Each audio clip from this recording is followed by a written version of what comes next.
In the small town of Ama-Eze, there lived a woman named Mama Ejiro. She was known far and wide for her delicious food. Everyone who tasted her cooking would lick their fingers and ask for more. Her jollof rice was red and sweet, her egusi soup was thick and full of taste, and her goat meat pepper soup could make you forget your name. People from all over came to buy food from her small roadside shop. Even rich men from the city came in big cars just to eat her food. That woman is blessed, people would say. Her hands sweet well, others added. But what nobody knew was that Mama Ejiro had a dark, scary secret. At the back of her house, near the bush path that led to the old cemetery, there was a small shed. Nobody was allowed to enter. She always kept the door locked with a big rusty padlock. Even her own children were not allowed to go near it. Late at night, when everyone was asleep, Mama Ejiro would carry a sack and a small torchlight. She would walk quietly to the graveyard. Her eyes would shine like a cat's in the dark. She would look around carefully, then dig shallow graves and pick up bones, yes, bones from dead people. She would carry the bones back home and grind them into powder. She called it special pepper. The next day, she would mix the bone powder into her food before cooking.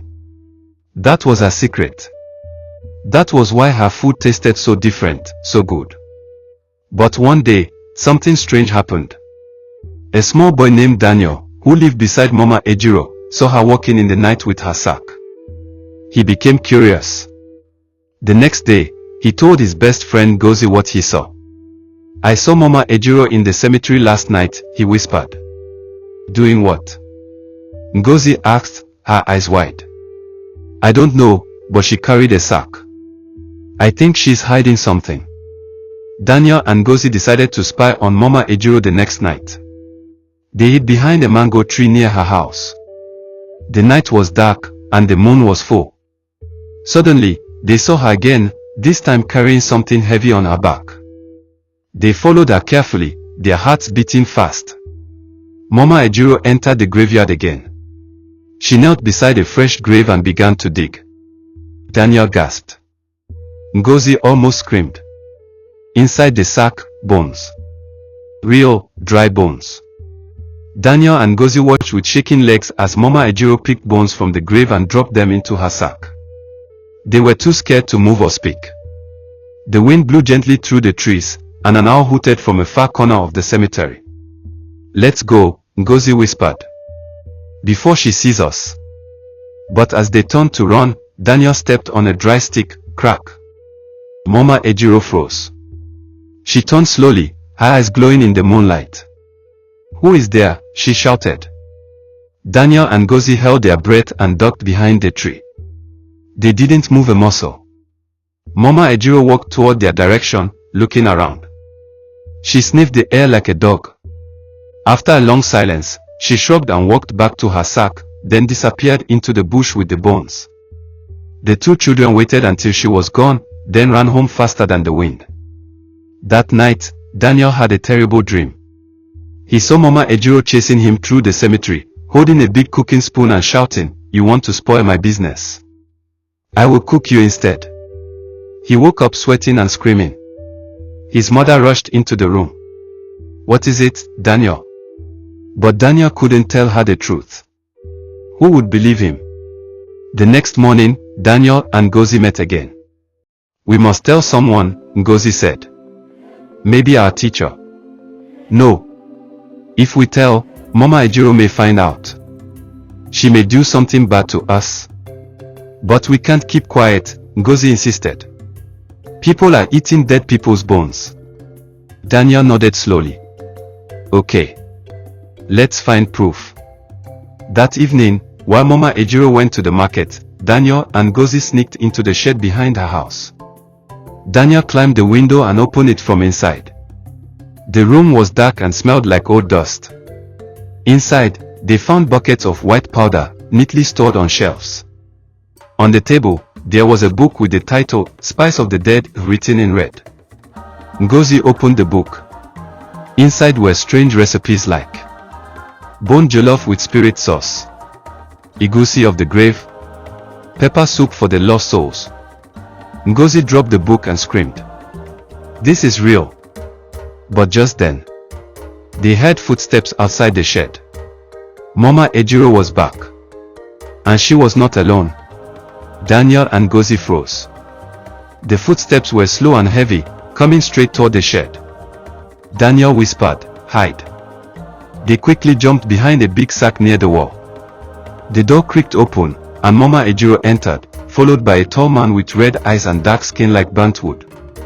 He wore a long black robe, and his face looked like he had never smiled in his life. "I brought the bones, just like you asked," Mama Ejiro said in a low voice. "But I think some children saw me last night." The man sniffed the air and turned his head sharply. "There are children here," he said in a deep voice that shook the whole shed. Daniel and Ngozi held their mouths tight. Ngozi's eyes were filled with tears. She was shaking like a leaf. Mama Ejiro looked around. Impossible. The place was locked. But the man didn't answer. He walked slowly toward the sacks. Suddenly, he stopped right in front of the sack where the children were hiding. He stretched out his hand. Daniel closed his eyes and prayed silently. But just before the man could touch the sack, a loud crash came from the main house. Someone had broken a window. Mama Ejiro screamed, "What was that?" She and the man ran out of the shed. Daniel peeped and saw two boys from their class, Emeka and Toby, running away after throwing a stone at Mama Ejiro's house. They had followed Daniel and Ngozi and wanted to help. "This is our chance," Daniel whispered. He and Ngozi ran out through the window and escaped into the bush behind the shed. They didn't stop running until they reached Ngozi's grandmother's house. Grandma Nena was a wise old woman. When they told her everything, she shook her head and said, "I knew there was something strange about that woman. We must go to the chief priest and report this matter." The next morning, Grandma Nene took them to Chief Priest Oduak, the spiritual leader of the town. He listened carefully and looked into the red book they brought with them from the shed. He frowned and said, "This is dark magic, the kind that feeds on the dead to make the living hunger for more." The chief priest stood up and said, "Tonight, we shall face her. But you must be brave, my children, because this is not just about food anymore, it is a fight for the soul of Ama-Eze." That night, the moon was full again. And something even darker was coming. That night, the whole town of Ama-Eze felt strange. The wind was louder. The trees whispered. The dogs refused to bark. Chief Priest Oduak gathered his strongest men and women at the town square. They carried charms, bells, and torches made with red cloth. Daniel, Ngozi, Emeka, and Toby stood close to Grandma Nena, holding hands tightly. Everyone was afraid, but they knew they had to stop Mama Ejiro. "This is not just about bones," said the chief priest. "Mama Ejiro has been feeding this town with food that traps their souls. That is why her customers keep coming back, even the sick, the poor, the mad, they all crave her food." He raised his staff. "Tonight, we break her power." Together, they marched to Mama Ejiro's house. When they arrived, the house was quiet, too quiet. The shed was locked, and all the windows were closed. "Open in the name of the gods," Chief Priest Oduak shouted. Suddenly, the ground shook. The shed door burst open on its own. Red smoke poured out, and the strange man with red eyes stepped into view.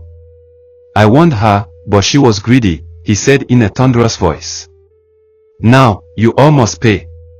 He lifted his hand, and from behind him, spirits of the dead rose from the ground. They had no eyes, only empty faces. Some wore tattered burial clothes. Some had broken bones.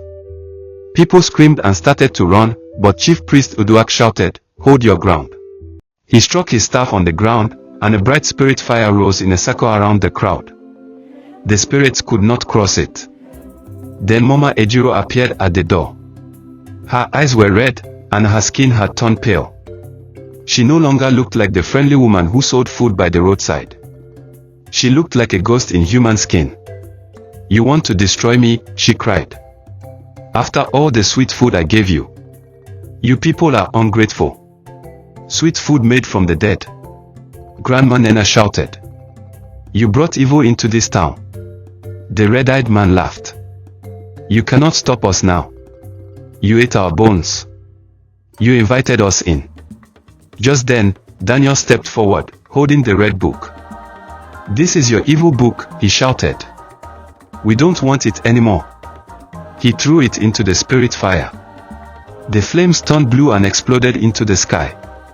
Mama Ejiro screamed. No. Suddenly, the spirits began to vanish, one by one, turning into dust. The red-eyed man roared in anger and flew into the air like smoke. Mama Ejiro fell to the ground, shaking, crying, and then she vanished, leaving only her cooking spoon behind. Silence fell. The night was over. Or so they thought. Because deep in the forest, under the old Iroko tree, a new sack of bones had just been buried. Days passed after the battle with Mama Ejiro, and life slowly returned to normal in Ama-Eze. People stopped eating from roadside shops. Everyone was afraid of food that tasted too good. The shed was burned down, and the red book was gone forever, or so they believed. But deep in the forest, under the big Iroko tree, something strange began to happen. At night, the tree would whisper. It whispered names. Daniel. Ngozi. A hunter named Baba Yakubu heard the whisper one evening while returning from the forest. He followed the sound to the base of the Iroko tree and saw a small mound of fresh soil with a cooking spoon stuck in the middle. He pulled the spoon out, and the ground shook lightly. Something was buried there. That night, Baba Yakubu couldn't sleep. He kept hearing voices calling him. Come back, dig, cook. In his dream, he saw Mama Ejiro. She was sitting beside a fire, holding a new bone in her hand. They think it's over, she said with a wicked smile. But I taught others, and they are still cooking. The next morning, Baba Yakubu disappeared. Nobody saw him again. Meanwhile, back in the town, strange things started happening. A woman at the market began cooking jollof rice that tasted exactly like Mama Ejiro's. Children playing near the cemetery said they saw bones walking at night. A baby was born with red eyes, and when the midwife tried to cut the umbilical cord, it burned her hand. Daniel began to have dreams again, dreams of a new cook, one worse than Mama Ejiro. This one didn't just use bones, he cooked with souls. One day after school, Ngozi came running to Daniel's house. Daniel. Come quick. Someone opened a new food shop near the Iroko tree. They say the food tastes better than anything they've ever eaten. Daniel's heart sank. We have to go there, he said. When they arrived, a big red umbrella covered the food stand. A smiling young man stood behind the pot, stirring something thick and hot. Hello children, he said kindly. Would you like to taste something unforgettable? But Daniel looked closer and saw a finger bone floating in the soup. Daniel's eyes widened as he stared at the finger bone floating in the soup. The man behind the pot noticed. He smiled gently. Oh, don't worry. It's cow bone, he said with a wink. But Daniel knew better. That bone was too small to be from a cow. It had a fingernail. Ngozi tugged at Daniel's shirt. Let's go. Now. But as they turned to leave, the man's voice became cold. Are you sure you want to walk away, Daniel and Ngozi? They froze. We never told you our names, Daniel said. The man lifted the wooden spoon slowly. Mama Ejiro told me all about you. Before she disappeared, she left something behind for you. A gift. Then he reached under the table and brought out a small black bowl with red carvings around the edge. The same kind of bowl Mama Ejiro once used. Ngozi screamed and grabbed Daniel's hand. They ran without looking back, the man's laughter echoing behind them. That night, Daniel went to Chief Priest Uduak again. We have a new problem, Daniel said. Someone has taken Mama Ejiro's place. And he knows our names. The priest looked worried. Then the curse is not broken. That cooking spoon you saw, it was not a tool. It was the key. The person who holds it, holds the power. He handed Daniel a small cowrie necklace. Take this, he said. It will protect you. But the only way to end this is to find the original pot Mama Ejiro used. If it still exists, it must be destroyed. But where is the pot? Ngozi asked. The priest closed his eyes. If the new cook has it, you'll find it in his fire. The next day, the mysterious food stand by the Iroko tree was gone. Only ashes remained. But hidden in those ashes, Daniel found a piece of cloth, the corner of Mama Ejiro's old apron. They knew now. This man wasn't just a new cook. He was her student. And he was still using her recipes, maybe even her bones. The wind blew again. The Iroko tree whispered once more. And somewhere in a dark hut, the red-eyed man returned and whispered to the new cook. It's time to serve the children next. Ama-Eze had become quiet again, but not because everything was fine. It was the kind of quiet you hear before a storm. That week, all the children in the town received a strange invitation. A colorful flyer was passed around the schools. It read, Party Popper Big Free Feast for Children. Party Popper. Come one, come all. Hot jollof rice, fried plantain, pepper soup, meat pies, and more. Location, behind the Iroko tree. Time, Saturday afternoon. You don't want to miss it. The taste will change your life. Children were excited. They talked about it non-stop. Free food. Emeka said. I'm not missing that. I heard they'll give meat pies with suya inside, Toby added. But when Daniel saw the flyer, his heart dropped. The design on the corner, the red carvings, was exactly like the ones on the black bowl. It's a trap, he whispered. Ngozi nodded. We must stop everyone from going. That evening, they went from house to house, warning other children and parents. But nobody believed them. You again, one woman said. You children have too much imagination. Let others enjoy life. We've eaten food all our lives, said another man. Nothing has happened. Even Emeka and Toby refused to listen. Daniel, not everyone is afraid of sweet food, Emeka laughed. Let us enjoy. Saturday came. The children gathered in large numbers behind the Iroko tree. A big red tent was set up, with large silver pots shining in the sunlight. The same man stood behind the table, still smiling, his eyes darker than before. As he served the food, he hummed softly. Spice of the dead, bone in the bread. One by one, the children began to eat. And with each bite, their eyes slowly turned glassy, their smiles froze. Daniel and Ngozi arrived just as the last pot was opened. They were too late. All the children were sitting silently, staring into space. They are not moving. Ngozi cried. What's wrong with them? The cook turned and said, Don't worry. They are just full. Then he stepped aside and pointed to the last covered pot. This one is for you too, he whispered. Daniel took a step back. But from behind him, a voice said, You must end this now. It was Chief Priest Oduak, but he was not alone. With him were 5 masked elders of the Spirit Watchers, carrying charms and drums. The feast ends here, the chief priest said firmly. But the cook laughed and opened the last pot. Inside was not food. It was Mama Ejiro's face, floating in a thick red liquid. Her eyes opened slowly. Daniel. Ngozi. I'm not done with you, she said. Suddenly, the pot exploded, and a strong black wind blew across the clearing, knocking everyone off their feet.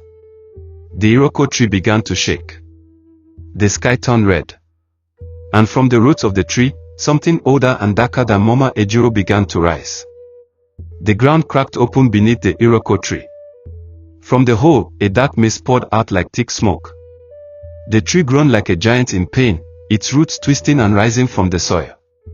Everyone stared as something ancient slowly pulled itself up from below. It was not human. It had the face of a man, but its skin was like dried bark. Its arms were made of twisted bones.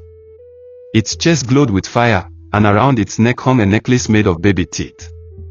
The cook bowed deeply. Master, the feast is ready, he said. The monster looked around and laughed. So many children, so many soft souls. Just the way I like it. Daniel held Ngozi's hand tight. That thing came from under the Iroko tree. Chief Priest Uduak stood forward and raised his staff. It is called Ekuro, the bone spirit. A demon buried long ago under this land. Mama Ejiro's pot was its prison. When it broke, he was freed. Ekuro smiled and stretched his hands. All I need now is one more bone, he said, staring straight at Daniel. Suddenly, the enchanted children began to stand up like puppets. Their eyes were white, and their hands were stiff. Stop them, shouted Chief Uduak. The spirit watchers began to drum and chant. Ngozi grabbed a piece of chalk from the chief priest's bag and drew a protective circle around her and Daniel. Remember what Grandma Nena said, she whispered. Words have power. Together, they began to chant. By fire and light, we break the night. By bone that's cursed, return to dust. Ekuru screamed and threw fire at them, but the chalk circle blocked it. Daniel pulled the cowrie necklace from his neck and held it high. It began to glow, brighter and brighter, until the light shot straight into the sky. The bone spirit roared and tried to grab it, but just then, Emeka stepped forward. Still under the spell, he whispered, Daniel, help. Daniel looked at him, then at the monster. You want a final bone, he shouted. Then take this one. He threw the cowrie necklace into the mouth of the open pot, where Mama Ejiro's face still floated. A bright explosion lit up the sky. The pot cracked. The monster screamed. The ground shook. And then, everything went silent. The children fell to the ground, blinking like they had just woken up from sleep. The cook was gone. And so was the monster. All that remained under the Iroko tree was a single, cold, silver spoon, half melted from the light. Chief Uduak picked it up. It's over, he said softly. The curse has been cooked away. But as Daniel and Ngozi walked home that evening, they didn't see the pair of red eyes still watching them from the bushes. And in a nearby village, a young woman opened a strange book she found in the forest. On the first page, it read, Spice of the Dead, Volume 2. 1 week after the battle under the Iroko tree, the town of Ama-Eze slowly began to heal. Children returned to school, shops reopened, and people no longer whispered in fear. But Daniel and Ngozi still felt something wasn't quite right. One morning, the chief priest called them to his shrine. You did well, Chief Uduak said, but darkness always leaves behind a shadow. That red-eyed cook may return in another form, or someone new may open the book. He handed them a sealed calabash and said, This contains the ashes of the spoon, the last piece of Mama Ejiro's power. Take it to the sacred hill and bury it under the 3 talking stones. That's the only way to close the story completely. Daniel and Ngozi, along with Emeka and Toby, who had now become brave after their own scary experience, set off early the next day. The journey was long, and they passed through deep forests, quiet streams, and singing birds. By sunset, they reached the sacred hill. The talking stones stood tall like ancient kings. When they stepped near, the wind whispered in their ears. Have you come to bury evil or awaken it? Daniel stepped forward. We've come to end it. He dug a hole beneath the center stone and placed the calabash inside. As he covered it, the stones began to hum. The sky turned gold. A soft breeze passed, and the forest fell silent. It was over. For real this time. Back in the village, a festival was held to thank the children for their courage. Songs were sung, drums were beaten, and food, real food, was shared with laughter. Mama Ejiro's story was written into a scroll and placed in the town's library, so people would never forget. But the final words of the scroll read, Beware of sweet things that come too easily. Even food, when touched by evil, can turn the living into the dead. Moral lesson. Be careful what you accept from others, especially when it looks or feels too good to be true. Evil often hides behind smiles and sweet things. It is better to ask questions and be safe than to blindly follow the crowd into danger. And above all, never trade your soul for the taste of something that won't last.